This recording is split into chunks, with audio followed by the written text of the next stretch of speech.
Hello everyone, আশা করছি যে যেখান থেকে আমাকে দেখছো সকলে ভালো আছো, সুস্থ আছো। তো আমার আরকানসাস ট্রিপের আরও একটা নতুন ব্লগে তোমাদের সকলকে ওয়েলকাম জানাচ্ছি। আর আজকে হলো আমাদের এখানে লাস্ট দিন। তো লাস্ট দিন সকালবেলা উঠেই আমি তাড়াতাড়ি করে স্নান টান সেরে ডোডোকে আগে রেডি করিয়ে দিয়েছি। আর ও দেখো এখানে একটু খেলা করছে, তারপর আমি চলে এসেছি নিজেও রেডি হতে। আমরা রেডি হয়ে গিয়েছি। তো এখান থেকে আমরা এবার স্টার্ট করব। গাড়িতে সমস্ত কিছু মালপত্র এবার তোলাতুলি করতে হবে।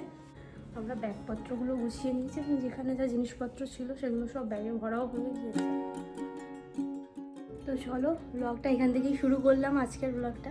তো আজকে এখনও কি প্ল্যান, মানে বাইরে যেহেতু টেম্পারেচার ভীষণ লো, তো সেজন্য আমরা আজকের প্ল্যানটা এখনও কিছু সেট করিনি। মানে ইচ্ছা তো আছে যে যাবার সময় অন দ্য ওয়েতে আরও একটা দুটো স্পট আমরা কভার করব। আজকে আমাদের এই কেবিনে চেক আউট করার টাইম হলো সকাল 10টায়। তো সেই জন্যই এখন আমরা সকলেই প্রায় রেডি হয়ে গিয়েছি। এই জাস্ট আমাদের গাড়িতে সমস্ত কিছু মালপত্র তোলা হলো। আর ভীষণই উইন্ডি ওয়েদার, অ্যাকচুয়ালি প্রচণ্ড ঠান্ডা লাগছে ভীষণ। দেখছোই কি মোটা মোটা জ্যাকেট পরেছি। তবে ওয়েদারটা এমনি ভালো, মানে রোদ আছে বেশ। কালকে যেমন বিকেলের দিকটা ভীষণ বৃষ্টি হচ্ছিলো, তাই জন্য একদম ক্লাউডি ওয়েদার হয়ে গিয়েছিলো। আজকে আবার খুব সুন্দর সানি ওয়েদার, বাট ভীষণ ঠান্ডা। এরপর আমরা যে যার গাড়িতে নিজেদের লাগেজগুলোকে তুলে নিয়ে সকলে মিলে ঠিক করলাম যে এখানের কাছাকাছি আরও একটা দুটো স্পট আমরা যাবার পথে কাভার করে নেব। কারণ ওয়েদার ম্যাপে দেখা ছিল যে সকাল 11টার পর টেম্পারেচারটা একটু হাই হয়ে যাবে।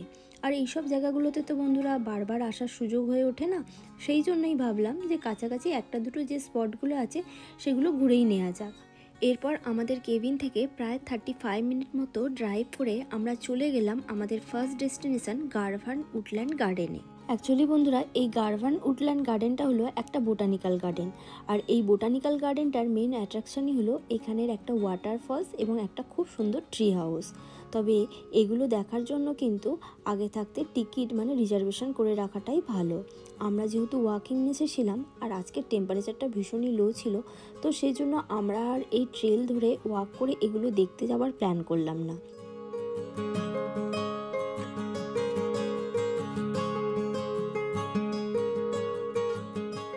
আর এই গার্ডেনটায় আসার পর জানতে পারলাম এই গার্ডেনটার আরও একটা অন্যতম মেন অ্যাট্রাকশনই হলো এখানে থাকা সুন্দর একটা চ্যাপেল, যেটার নাম হলো অ্যান্থনি চ্যাপেল। আর এটা ছিল অ্যাকচুয়ালি ভিজিটার ইনফরমেশন সেন্টার থেকে একদমই ওয়াকিং ডিস্টেন্সে।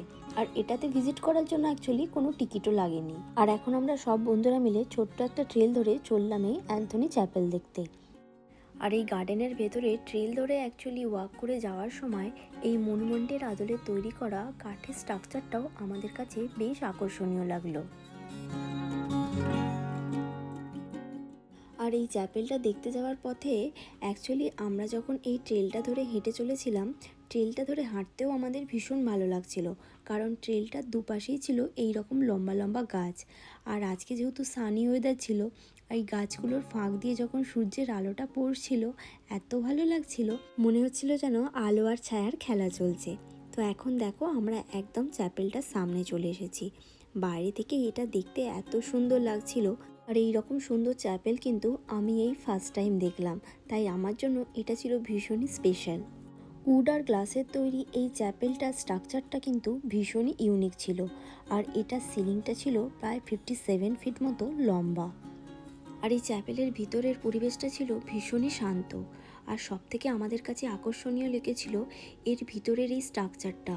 উড আর গ্লাসের তৈরি এই স্ট্রাকচারের কারুকার্যটা এত নিখুঁত এবং সূক্ষ্ম ছিল, যেটা সত্যিই ভীষণই মনোমুগ্ধকর।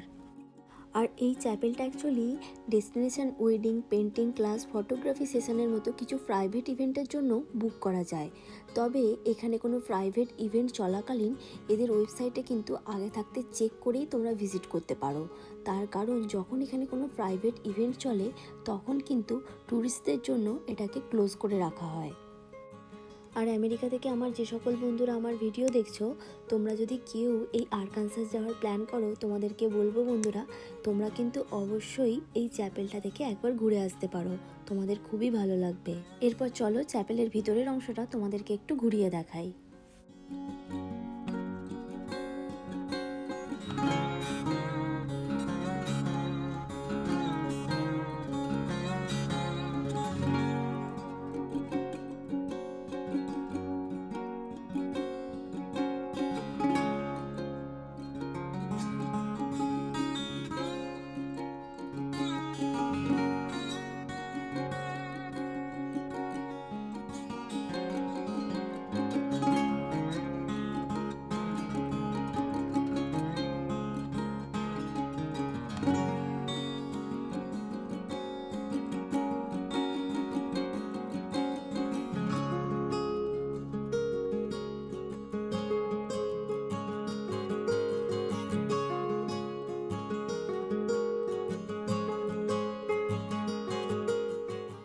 এই চ্যাপেলের ভেতরে অ্যাকচুয়ালি খুবই সুন্দর আমাদের মুহূর্তগুলো কাটলো।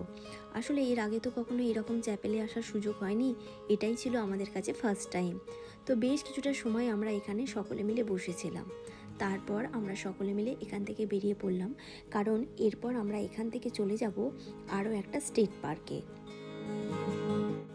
এরপর এই গার্ডেন থেকে বেরিয়ে বনের ভিতর দিয়ে এই সুন্দর আঁকাবাঁকা রাস্তা ধরে প্রায় 20 মিনিট ড্রাইভ করে আমরা চলে এলাম লেক ক্যাথরিন স্টেট পার্কে। এই লেক ক্যাথরিন স্টেট পার্কটা অ্যাকচুয়ালি আরকানসাসের ভীষণই ফেমাস একটা স্টেট পার্ক। তো আমরা প্রথমেই চলে গিয়েছিলাম ভিজিটার সেন্টারে। এখান থেকে বেশ কিছু ইনফরমেশান কালেক্ট করে আমরা আরও কিছুটা দূর ড্রাইভ করে চলে এলাম অ্যাকচুয়ালি লেকটা সাইডের দিকে।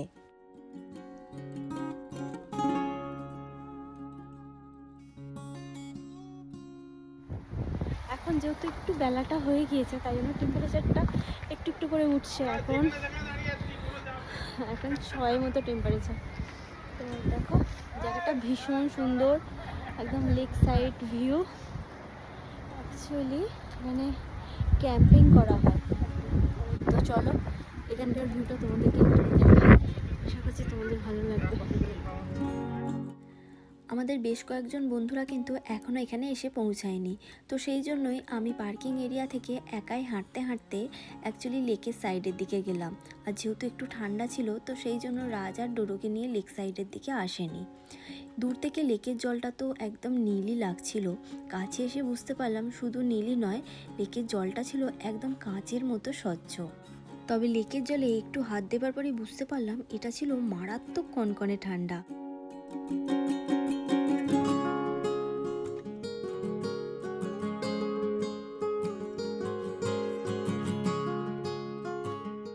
লেক সাইডে বেশ কিছুটা সময় কাটানোর পর এখন আমি চলে এলাম অ্যাকচুয়ালি পার্কিং এরিয়ায়।